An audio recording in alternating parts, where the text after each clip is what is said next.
Hey there, YouTube. How's it going? Nerdy Narwhal here, and I'm back again today with another 6-scale action figure review. Today I'm going to be taking a look at the Threezero Guts in Berserker armor version. Now, I've had all of the Threezero Berserk figures up to this point. They've been in my collection. They've since left my collection. But I can easily say, at the very start of this review, that this figure is by far the best Threezero Berserk figure that we have ever gotten. Much better than their first Guts, which functionally I thought could have been improved upon a lot. And their Skull Knight was very good, but again, the use of the rubber arms and stuff like that really wasn't exactly my cup of tea. Much more of a statue than a figure. But this guy looks beautiful, and it is absolutely incredibly functional, which we will absolutely get to. As you can tell, this thing is huge. Now, I don't have the biggest of light boxes, but this guy definitely fills it up about as much as any figure possibly could. What I'm going to do real quick is we're going to do a quick top to bottom of the figure so that we can really soak it all in, all those details. There's the Dragon Slayer, all that beautiful armor. Going down to the base, which I have put him on.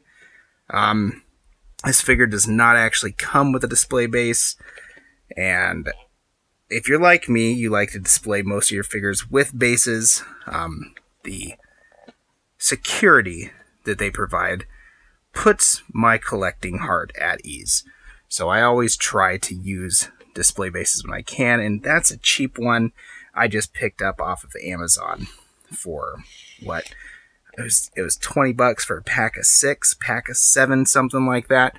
It really wasn't much. So anyways, that's an option for you if you are feeling short on display bases because you buy a lot of Threezero figures and they don't ever come with any. What I'm going to do next is I'm going to pop open the box on this guy, and we are going to go through all of the accessories here really quick, which I have left in the box.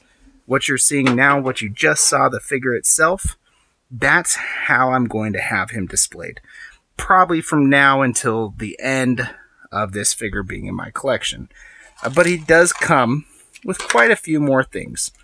So let's take a look at it, because maybe that's what you're going to want to use. First, we have this alternative head. Very cool.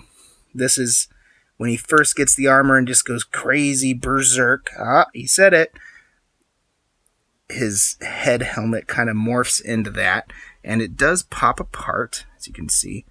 There's the ball joint. There's a spot for me on this side of the head where I can put this extra angry faceplate on him if I wanted to. Just right, like, smush it in there like that. And you can see his face inside of the Berserker armor when he's fully just about lost all control. That's a pretty cool addition. That's awesome. I might actually end up switching up the heads a bit. I'm pretty sure that head also, yes it does, it comes with a light up feature. So if that's your speed, if you like to use light up features in your displays, then you absolutely have that option with this figure. Now we've also got a left gripping hand. Thank you. This one's pretty cool. It's a right cannon hand, so even in the Berserker armor, Guts does still have his cannon arm underneath it, and he can lower it down, blow something away. I think he does that when he's fighting, what's that guy's name? Grumbeld? I want to say Grumbeld. The one who turns into the dragon. A left fist hand. a right clawing hand, sort of like what I have on his left right now, as well as a left splayed out kind of hand, and that's cool. I'll show you a good pose that you can use that one in before this video is over. And a right fist hand. So there we go. That's pretty much it in the box. Yep, going through here, I have the little packet. Oh, I did miss one thing, actually. And that is this little armor piece right here. This part slips out right there at the neck. You can pull it out and replace it with this smaller one, which you can do when you have him displayed with the Berserker head on. Because as you can see, when he transforms into this more in control form when using the armor, the lower jaw of the Berserker head becomes the neck armor here. So you just pop this armor out and exchange it with that one. And there you go.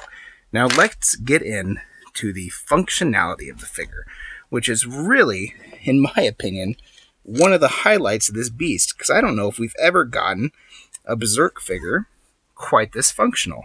And that goes for any scale, including the Figma stuff, which I do have. The Metacom stuff, I don't know, that was pretty darn good. But I always feel way more cautious and nervous when messing around with Metacom stuff as opposed to Threezero stuff. So yeah, I'm going to actually go ahead and say this is the most functional Berserk figure that we've ever gotten. So first, you have the head, which is double ball up there in the top of the neck, as well as here at the bottom of the neck in there, and it does pretty good. He can look up a good amount. He can look down a great amount. In fact, you can almost close the jaw on that entirely if you wanted to, which is pretty neat.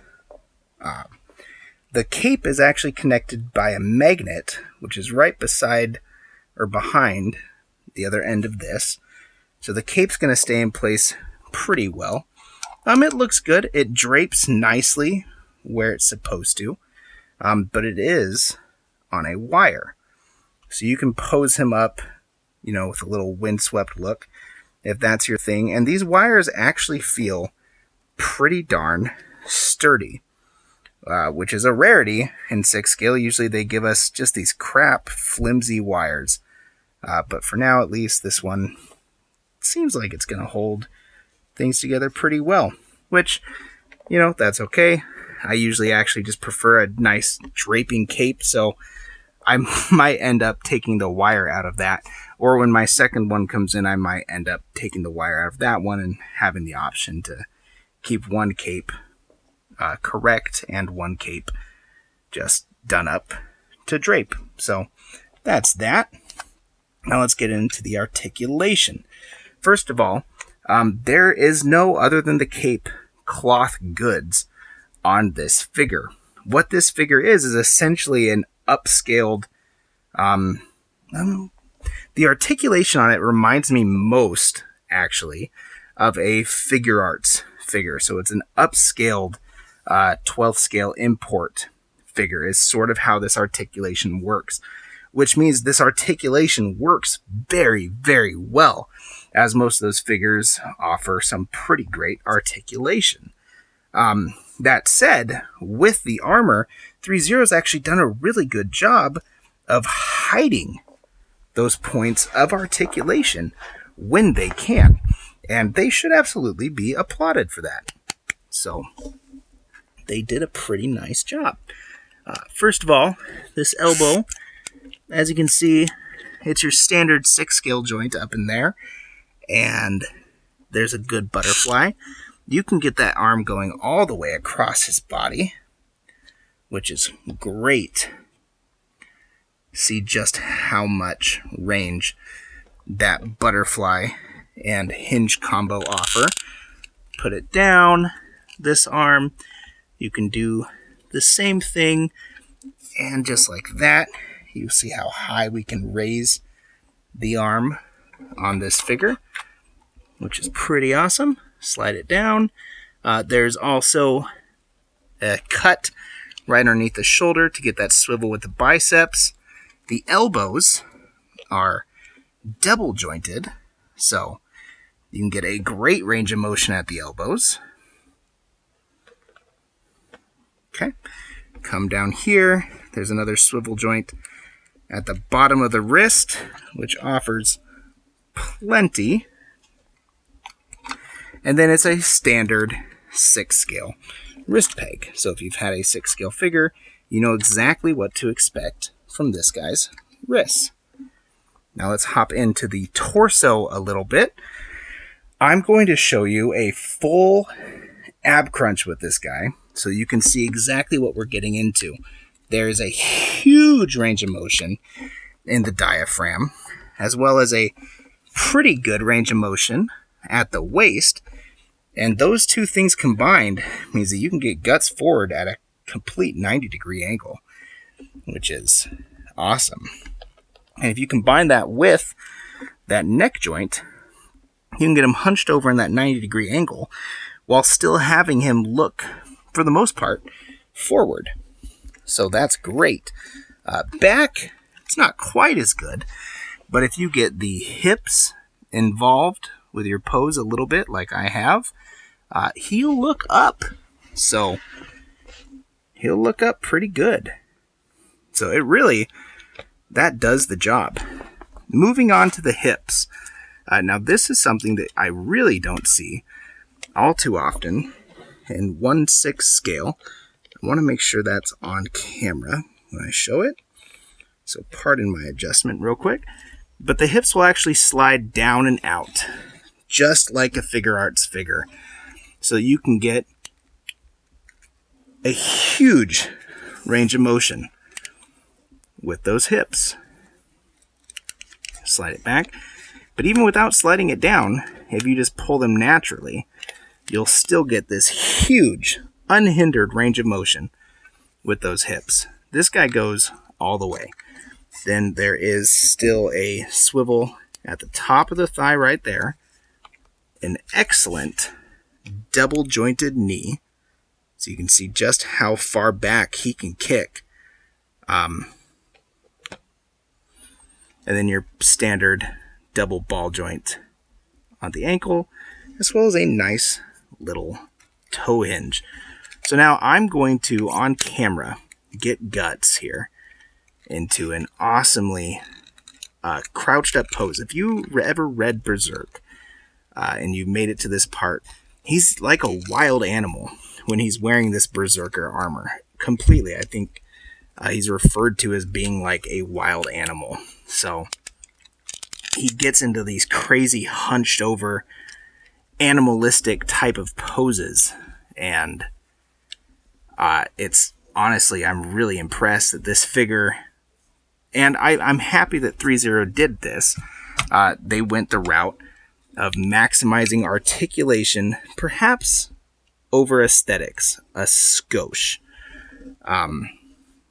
But I think it's awesome because this guy poses, like I said, better than any Berserk figure we've ever gotten. And it's going to be a ton of fun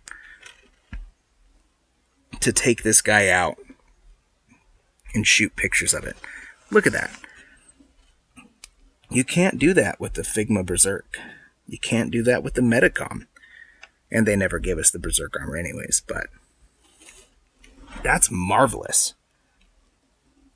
Threezero put on a clinic for 6-scale articulation in regards to this figure. And I'm happy that they did.